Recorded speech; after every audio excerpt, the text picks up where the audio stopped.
La amarga pasión de Cristo. Según las visiones de Ana Catalina Emmerich transcritas por Clemente Brentano, versión de Carmen López.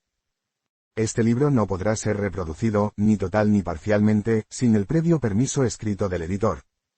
Todos los derechos reservados. Derecho de autor de la presente versión, Carmen López, 2004. Derecho de autor Editorial Planeta, S.A., 2004. Avinguda Diagonal 662, 6, A. Planta. 08034 Barcelona, España.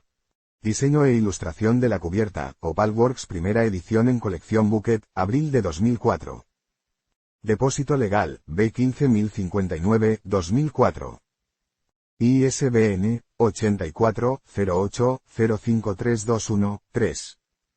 Impresión y encuadernación, litografía Rosés, S.A. Printed in Spain, impreso en España.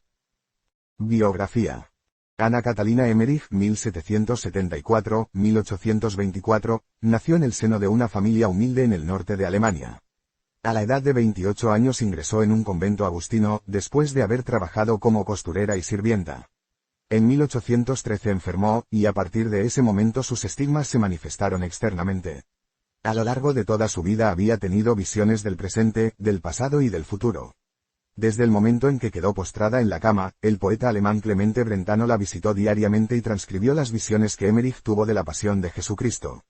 Por la importancia y relevancia de su testimonio, Juan Pablo II la declaró venerable y el Vaticano ha anunciado recientemente su beatificación. Primera meditación. Preparativos para la Pascua. Jueves Santo, el 13 Nisan, 29 de marzo.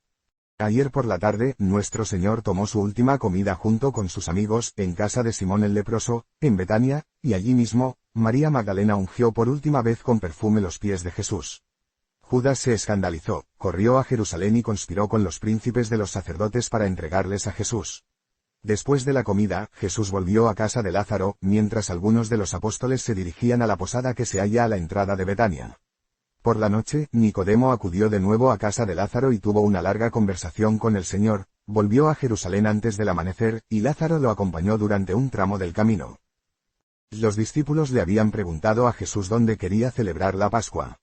Hoy, antes del amanecer, nuestro Señor ha mandado a buscar a Pedro, a Santiago y a Juan, les ha explicado con detalle todos los preparativos que deben disponer en Jerusalén, y les ha dicho que, subiendo al monte Sión, encontrarían a un hombre con un cántaro de agua. Reconocerían a ese hombre, pues, en la Pascua anterior, en Betania, fue él quien mandó preparar la comida para Jesús. Por eso, San Mateo dice, él les dijo, id a la ciudad, a uno, y decidle, el Maestro dice, mi tiempo está cerca, en tu casa haré la Pascua con mis discípulos. Después debían ser conducidos por ese hombre al cenáculo y allí hacer todos los preparativos necesarios. Yo vi a los apóstoles subir a Jerusalén, por una quebrada al sur del templo y al norte de Sión. En una de las vertientes de la montaña del templo había una hilera de casas, y ellos marcharon frente a esas casas, siguiendo el curso de un torrente. Cuando alcanzaron la cumbre del monte Sión, que es una montaña más alta que la montaña del templo, se encaminaron hacia el mediodía, y al principio de una pequeña cuesta encontraron al hombre que Jesús les había descrito, fueron tras él y le dijeron lo que Jesús les había mandado. El hombre recibió con gran alegría sus palabras y les respondió que en su casa había sido ya dispuesta una cena, probablemente por Nicodemo, pero que, hasta aquel momento, él no había sabido para quién y que se alegraba mucho de saber que era para Jesús. El nombre de este hombre era Elí, cuñado de Zacarías de Hebrón, en cuya casa Jesús había anunciado el año anterior la muerte de Juan el Bautista. Elí tenía únicamente un hijo, que era levita, y amigo de San Lucas, antes de que éste fuese llamado por nuestro Señor, y 5 hijas, todas ellas solteras. Todos los años acudía a la fiesta de Pascua con sus sirvientes, alquilaba una sala y preparaba la Pascua para todos aquellos que no tuvieran amigos con quienes hospedarse en la ciudad. Ese año había alquilado un cenáculo propiedad de Nicodemo y José de Arimatea. Mostró a los apóstoles dónde estaba y cuál era su distribución. Segunda meditación. El cenáculo. Del lado sur del monte Sión, no lejos de las ruinas del castillo de David y del mercado que asciende hacia el castillo hacia el este, hay una antigua y sólida edificación entre frondosos árboles, en mitad de un espacioso patio amurallado. A ambos lados de la entrada se ven otras construcciones anejas, sobre todo a la derecha, donde está la morada del sirviente principal, y pegada a esta, la casa en la que la Santísima Virgen y las santas mujeres pasaron más tiempo después de la muerte de Jesús.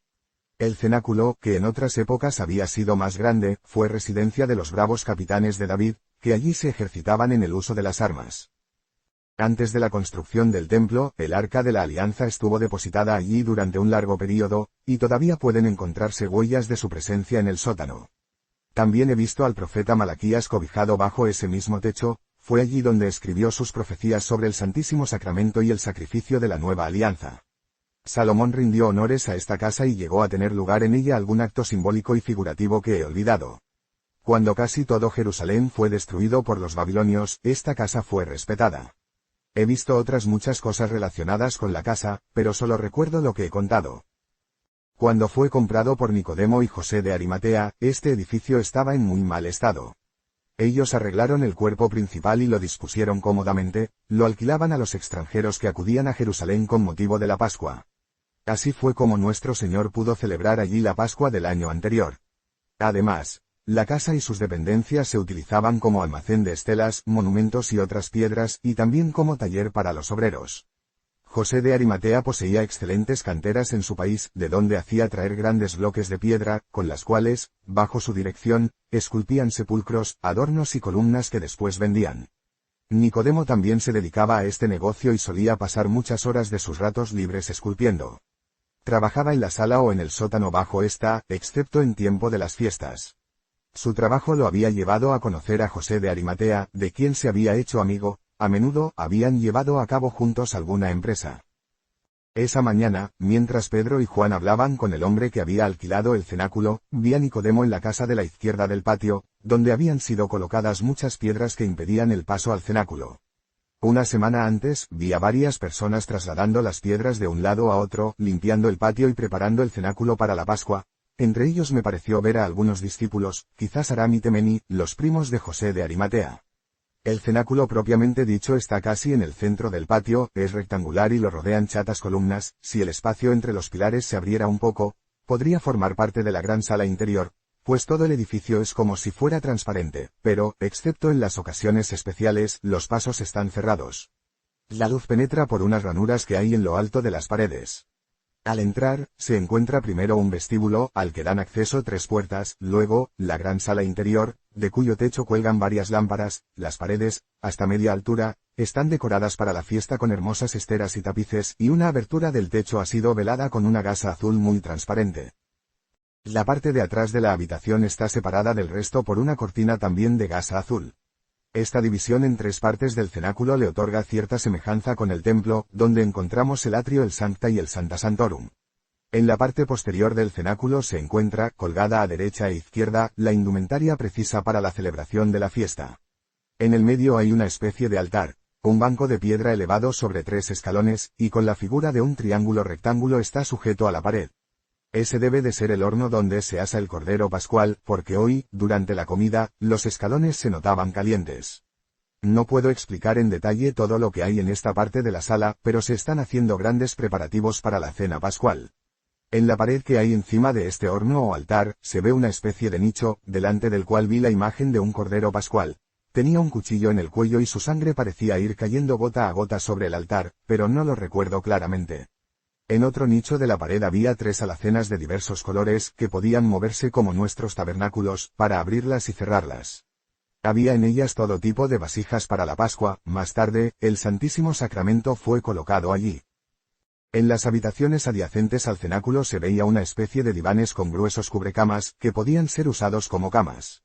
Bajo el edificio hay hermosas bodegas. El Arca de la Alianza estuvo en algún momento depositada debajo de donde ahora está el hogar.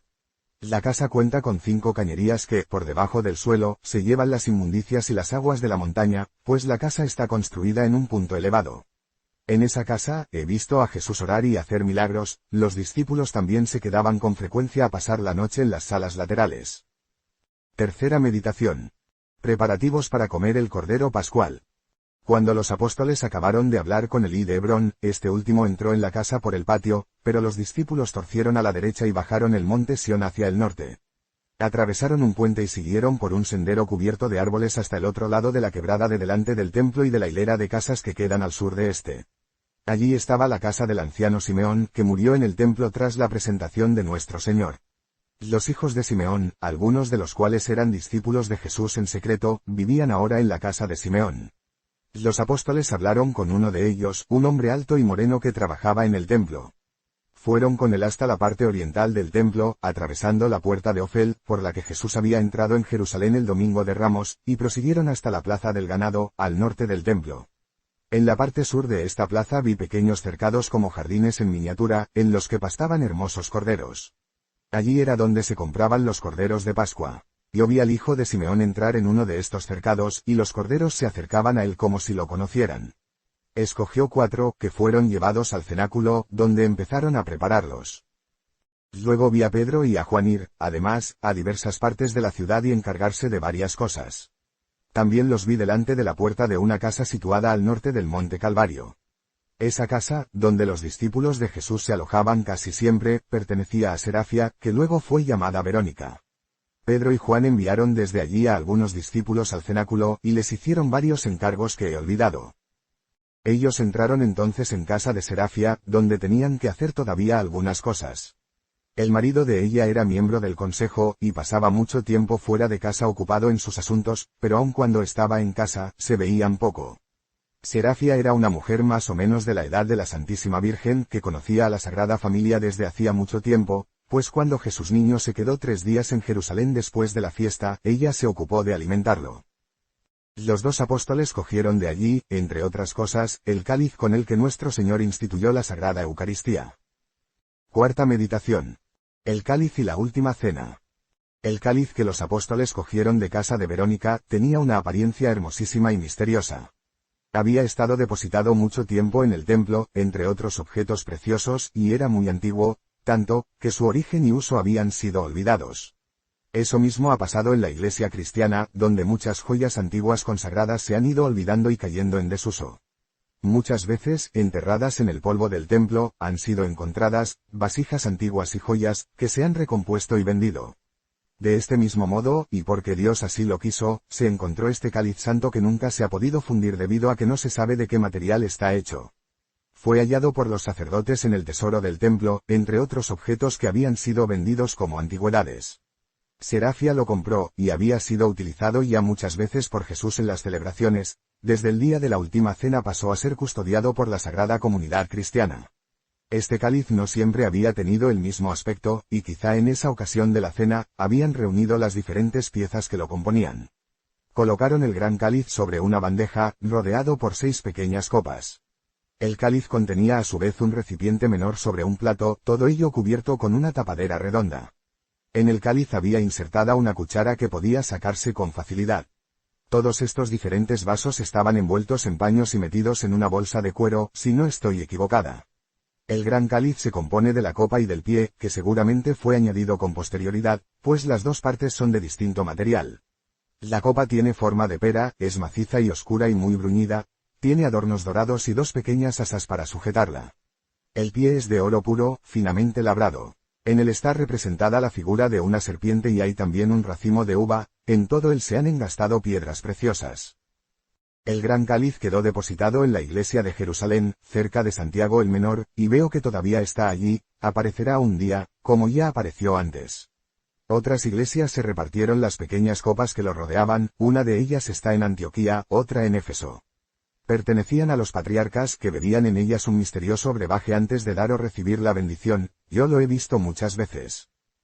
El gran cáliz perteneció a la casa de Abraham, Melquisedec lo llevó consigo desde la tierra de Semiramis a la tierra de Canaán, donde fundó algunos asentamientos en el lugar donde después se edificaría Jerusalén. Lo utilizó en el sacrificio, cuando ofreció pan y vino en presencia de Abraham, después volvió a dejarlo en manos de este sagrado patriarca. El mismo cáliz estuvo asimismo en el arca de Noé. Quinta meditación. Jesús entra en Jerusalén. Por la mañana, mientras los apóstoles estaban en Jerusalén ocupados con los preparativos de la Pascua, Jesús, que se había quedado en Betania, se despidió con gran afecto de las santas mujeres, de Lázaro y de su santa madre, y les dio las últimas indicaciones. Yo vi al Señor hablar a solas con su madre y le dijo, entre otras cosas, que había enviado a Pedro, el apóstol de la fe, y a Juan, el apóstol del amor, delante de él para preparar la Pascua en Jerusalén. Le dijo, hablando de Magdalena, cuyo dolor era inmenso, que su amor era muy grande, pero todavía de algún modo humano, y que por eso el dolor la ponía fuera de sí. Le habló también de la traición proyectada por Judas y la Santísima Virgen rogó por él. Judas había dejado otra vez Betania para ir a Jerusalén, con el pretexto de pagar unas deudas. Corrió todo el día de un fariseo a otro y acordó el pago con ellos. Le mostraron quiénes serían los soldados encargados de prender a nuestro divino Salvador. Judas pensó sus excusas de modo que pudiera justificar su ausencia. Yo he visto todos sus cálculos y todos sus pensamientos. Era de natural activo y dispuesto, pero esas buenas cualidades topaban con la avaricia, la ambición y la envidia, pasiones que él no se esforzaba en combatir. En ausencia de Jesús, había incluso obrado milagros y curado enfermos. Cuando nuestro Señor le dijo a la Santísima Virgen lo que iba a suceder, ella le pidió, de la manera más tierna, que la dejase morir con él. Pero él la exhortó a tener más resignación en su pena que las otras mujeres, le dijo también que resucitaría, y el lugar donde se le aparecería. Ella no lloró mucho ante él, pero su dolor era indescriptible, había algo casi espantoso en su profundo recogimiento. El Señor le agradeció como hijo piadoso el amor que ella le tenía, y la estrechó contra su corazón. Le dijo también que celebraría espiritualmente la última cena con ella, y le indicó la hora en que ella recibiría su preciosa sangre. Se despidió una vez más de todos y les dio las últimas instrucciones. Jesús y los apóstoles salieron a las 12 de Betania y se encaminaron a Jerusalén. Con ellos iban 7 discípulos que eran de Jerusalén y sus alrededores, excepto Natanael y Silas. Entre ellos estaban también Juan y Marcos, el hijo de la pobre viuda que el jueves anterior había ofrecido su último dinero en el templo mientras Jesús predicaba. Nuestro Señor lo había tomado consigo desde hacía pocos días. Las santas mujeres los siguieron al cabo de un rato. Jesús y sus compañeros rodearon el monte de los Olivos, caminaron por el valle de Josafat y llegaron incluso hasta el monte Calvario. Mientras caminaban, no cesaba de instruirlos. Dijo entre otras cosas a los apóstoles que hasta entonces les había dado pan y vino, pero que hoy les daría su carne y su sangre, su ser entero, todo lo que era y todo lo que tenía. La expresión de nuestro Señor mientras decía esto era tan dulce, que su alma parecía estar saliendo de su boca con sus palabras, y parecía languidecer de amor deseando que llegara el momento de darse a los hombres. Sus discípulos no lo comprendieron, y creyeron que estaba habiéndoles del Cordero Pascual. No hay palabras para expresar todo el amor y toda la resignación contenidos en los últimos discursos de nuestro Señor en Betania y en su camino a Jerusalén. Los 7 discípulos que habían seguido al Señor a Jerusalén no recorrieron el camino en su compañía, fueron a llevar al cenáculo los hábitos ceremoniales de la Pascua y volvieron a casa de María, la madre de Marcos. Cuando Pedro y Juan llegaron al cenáculo con el cáliz, los vestidos para la ceremonia ya estaban en el vestíbulo, donde los discípulos y algunos otros compañeros los habían dejado. Habían colocado también colgaduras en las paredes desnudas, destapado las aberturas de arriba y habían encendido 3 lámparas. A continuación, Pedro y Juan fueron al valle de Josafat y avisaron a nuestro Señor y a los apóstoles. Los discípulos y los amigos que iban a celebrar la Pascua con ellos en el cenáculo, llegaron más tarde. Sexta meditación. La última Pascua. Jesús y sus discípulos comieron el Cordero Pascual en el cenáculo, divididos en 3 grupos. Jesús con los 12 apóstoles, en el cenáculo propiamente dicho, Natanael con otros 12 discípulos, en una de las salas laterales, otros 12 se agruparon en torno a Eliaquim, hijo de Cleofás y de María, hija de Elí. Eliaquim había sido discípulo de Juan el Bautista. 3 de los corderos habían sido sacrificados para ellos en el templo. El 4º cordero fue inmolado en el cenáculo, y de ese comieron Jesús y los apóstoles. Judas no sabía eso porque, ocupado en sus artimañas, no había regresado hasta hacía poco, y no había estado presente cuando sacrificaron el cordero. El sacrificio del cordero destinado a Jesús y a los apóstoles fue muy emocionante, se llevó a cabo en el atrio del cenáculo. Los apóstoles y los discípulos presentes cantaron el Salmo 118. Jesús les habló del tiempo nuevo que comenzaba y que los sacrificios de Moisés y del Cordero Pascual iban a cumplirse, y que por esta razón el Cordero debía ser sacrificado como antiguamente en Egipto, porque también ellos estaban a punto de liberarse de la esclavitud. Se dispusieron los recipientes y los instrumentos necesarios. Trajeron un cordero pequeñito tocado con una corona que fue enviada a la Santísima Virgen, a la estancia en la que ella permanecía con las santas mujeres. El cordero estaba atado a una tabla con una cuerda que le rodeaba el cuerpo, me recordó a Jesús atado en la columna y azotado. El hijo de Simeón sostenía la cabeza del cordero, Jesús le hizo una incisión en el cuello con la punta de un cuchillo, que dio entonces al hijo de Simeón, quien acabó de matarlo. A Jesús parecía repugnarle tener que herir al animal, lo hizo deprisa, pero con solemnidad, la sangre fue recogida en un cuenco y Jesús mojó en ella un ramo de hisopo. A continuación, fue a la puerta de la sala, pintó con sangre los 2 pilares y la cerradura y fijó el ramo sobre la puerta. Habló luego a los discípulos y les dijo, entre otras cosas, que el ángel exterminador se mantendría alejado, que debían orar en aquel sitio sin temor y sin inquietud cuando él fuera sacrificado, él mismo, el verdadero Cordero Pascual, que un nuevo tiempo y un nuevo sacrificio iban a comenzar y que durarían hasta el fin del mundo. Después todos fueron al otro extremo de la sala, cerca del lugar donde debajo, en otro tiempo, había estado el arca de la alianza. El horno estaba encendido, Jesús echó la sangre sobre el lugar y lo consagró como un altar. Luego, seguido de los apóstoles, fue rodeando el cenáculo y lo consagró como un nuevo templo. Mientras tanto, todas las puertas permanecían cerradas. El hijo de Simeón había completado ya la preparación del cordero. Lo había colocado sobre una tabla, con las patas de delante cada una atada a un palo y las de atrás juntas y extendidas. Recordaba a Jesús sobre la cruz, y fue metido en el horno para ser asado con los otros 3 corderos sacrificados en el templo.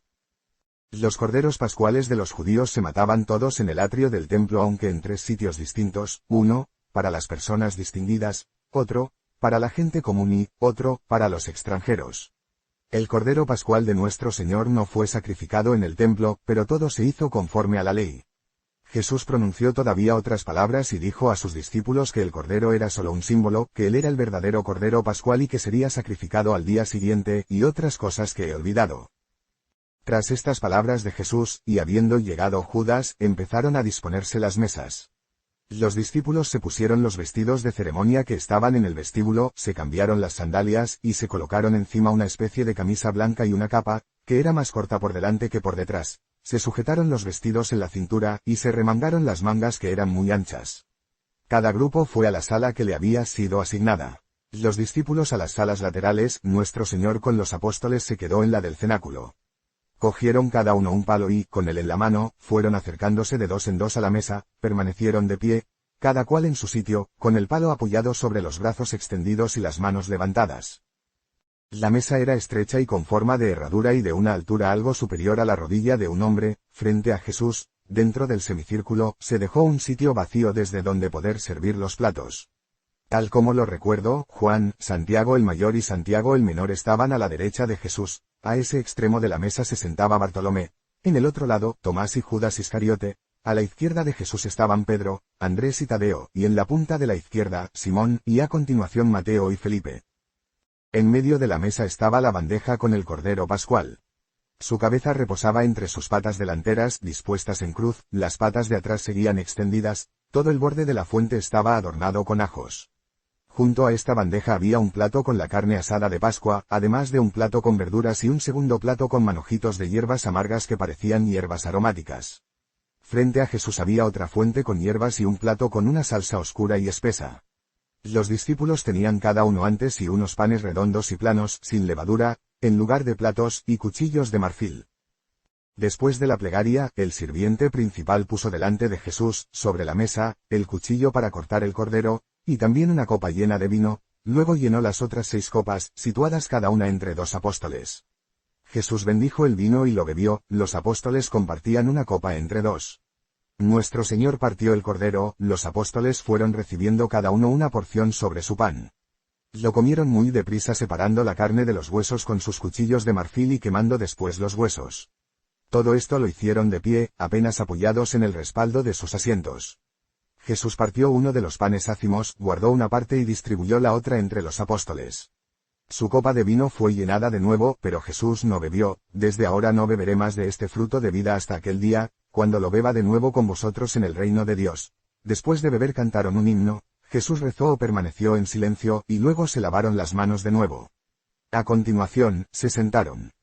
Nuestro Señor partió todavía otro cordero, que hizo llevar a las santas mujeres, que comían en una de las estancias del patio. Los apóstoles comieron todavía verduras y lechuga. Jesús tenía una expresión de recogimiento y serenidad tan grandes como yo no le había visto nunca.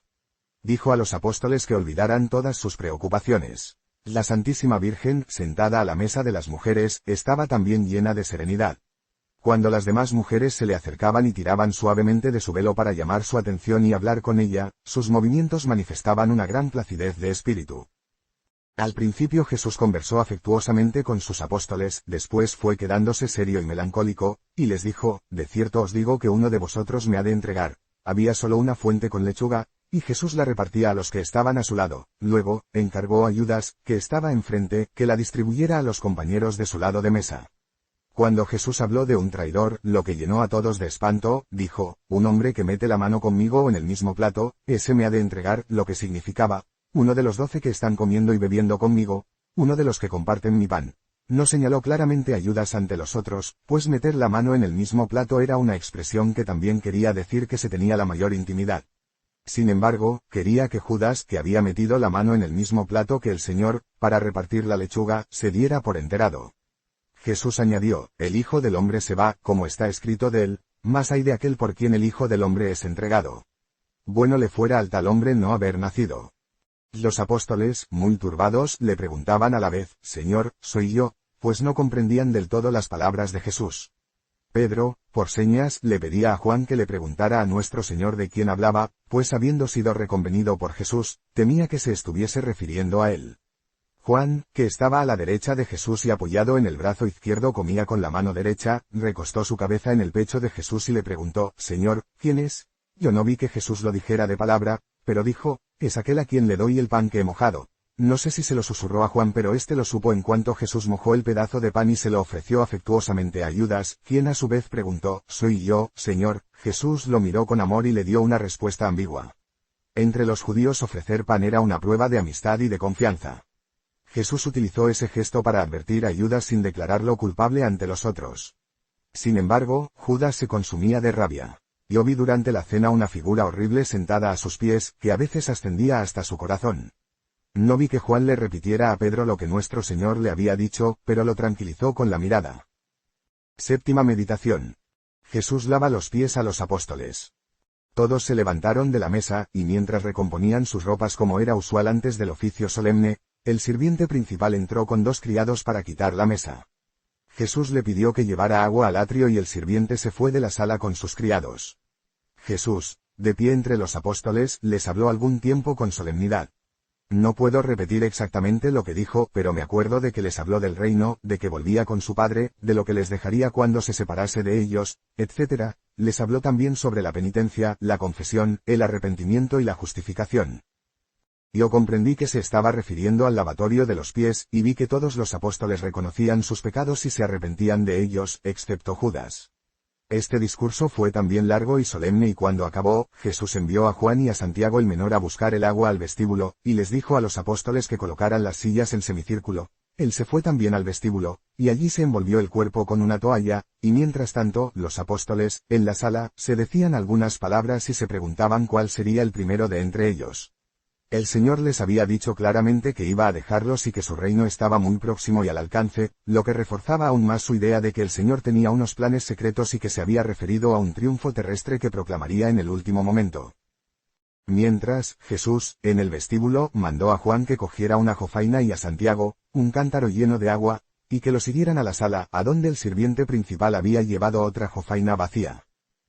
Jesús, ataviado de un modo tan humilde, les reprochó la disputa que se había suscitado entre ellos, y les dijo, entre otras cosas, que él mismo era su servidor, y que se sentaran para que él les lavara los pies. Tomaron asiento en el mismo orden que habían estado sentados a la mesa. Jesús iba del uno al otro echándoles sobre los pies agua de la jofaina que llevaba Juan, luego, con un extremo de la toalla en la que estaba envuelto, se los secaba. Nuestro Señor llevó a cabo este acto de humildad lleno de afecto hacia sus apóstoles. Cuando llegó a Pedro, asimismo humilde, quiso detenerlo, y le dijo, Señor, ¿cómo vas tú a lavarme los pies? Jesús le contestó, ahora no entiendes lo que hago, pero lo entenderás más tarde. Me pareció que en una parte le decía, Simón, has merecido que mi Padre te revelara quién soy yo, de dónde vengo y a dónde voy, tú solo lo has reconocido abiertamente. Y por eso sobre ti construiré mi iglesia, y las puertas del infierno no prevalecerán contra ella. Mi poder permanecerá en ti y en tus sucesores hasta el final de los tiempos. Jesús señaló a Pedro ante los apóstoles y les dijo que cuando él ya no estuviera presente, Pedro ocuparía su lugar. Pedro exclamó, «Tú nunca me lavarás los pies», a lo que el Señor respondió, «Si no lo hago no tendrás nada que ver conmigo». Entonces Pedro añadió, «Señor, lavadme no solo los pies, sino también las manos y la cabeza». Jesús dijo, «Quien ha sido purificado no precisa lavarse más que los pies, todo el resto es puro, vosotros estáis, pues, limpios, aunque no todos». Con estas palabras se refería a Judas. Jesús había hablado del lavatorio de los pies como de un símbolo del perdón de las culpas cotidianas, porque los pies están sin cesar en contacto con la tierra, y si no se los limpia constantemente siempre están sucios. Al lavarles Jesús los pies fue como si les hubiera concedido una especie de absolución espiritual. Pedro, en medio de su celo, lo que vio fue aquel gesto era una humillación demasiado grande para su maestro. Él no sabía que al día siguiente, para salvarlo, Jesús se sometería a la ignominiosa muerte en la cruz. Cuando Jesús lavó los pies de Judas, lo hizo del modo más afectuoso. Acercó su sagrada faz a los pies de Judas y le dijo en voz baja que desde hacía un año sabía de su traición. Judas fingía no oírlo y hablaba con Juan, lo que hizo que Pedro se irritara y no pudiera evitar decirle: Judas, el maestro te está hablando. Entonces Judas dio a Jesús una réplica vaga y evasiva, dijo algo así como: Dios me libre, Señor. Los demás no se habían dado cuenta de que Jesús le había hablado a Judas, pues lo hizo en voz baja para que los otros no lo oyeran y, además, estaban ocupados en calzarse de nuevo las sandalias. Nada en todo el transcurso de su pasión afligió tanto a Jesús como la traición de Judas. Jesús finalmente lavó también los pies de Juan y Santiago. Luego les habló sobre la humildad, y les dijo que el más grande entre todos era aquel que servía a los demás, y que a partir de entonces debían lavarse los pies unos a otros. A continuación, se puso sus vestidos. Los apóstoles se desciñeron los suyos que habían sujetado para comer el cordero pascual.